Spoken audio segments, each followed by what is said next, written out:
What if I told you that some things are better left unshared? That after 55, each word we relinquish can be turned against us, like a sword fashioned from our own essence? Consider a woman named Clarissa.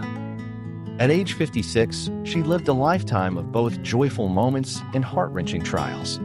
As the years wore on, she'd become acutely aware of the cost of sharing, not just her thoughts and feelings, but her very soul with those around her.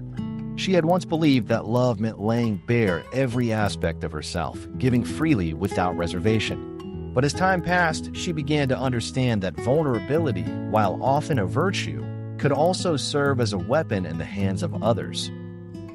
Clarissa found herself at a crossroads. The weight of her past experiences, things she had forgiven but never fully forgotten, began to surface, each memory a whisper of betrayal that lingered like shadows behind her closed eyes. She recalled that moment when she had opened her heart to those she thought would understand, only to watch that trust be wielded against her. As she navigated this new season of her life, Clarissa began to guard the treasures of her spirit. Her money, once freely given to family and friends, was now a currency she spent thoughtfully.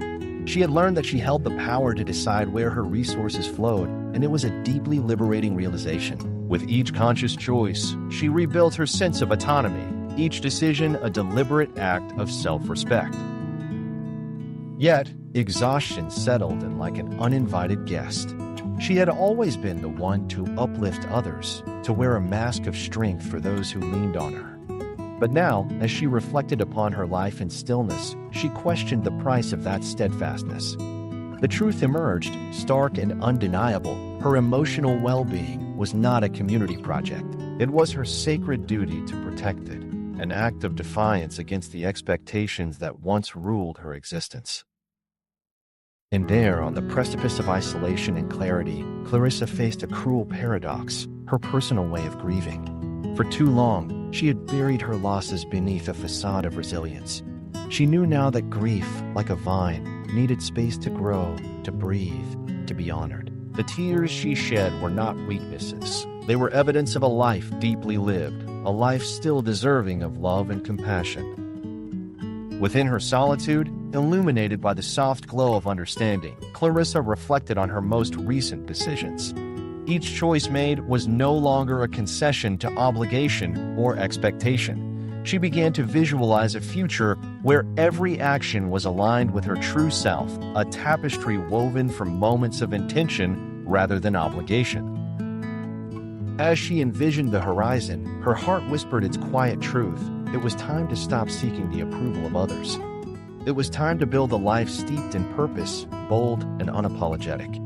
She would no longer do what was expected if it compromised her peace or diminished her essence. Freedom lay in resolutely saying no, allowing others to define their paths while she carved her own. With this clarity, Clarissa stood firm on the foundation laid by Stoic philosophy. As Marcus Aurelius once wrote, "You have power over your mind, not outside events. Realize this, and you will find strength." With each passing day, she dug deeper into the soil of her independence, no longer begging for understanding, but cultivating a garden of inner peace. So, I ask you, what truths have you kept hidden? What secrets guard your peace, waiting for you to acknowledge their worth?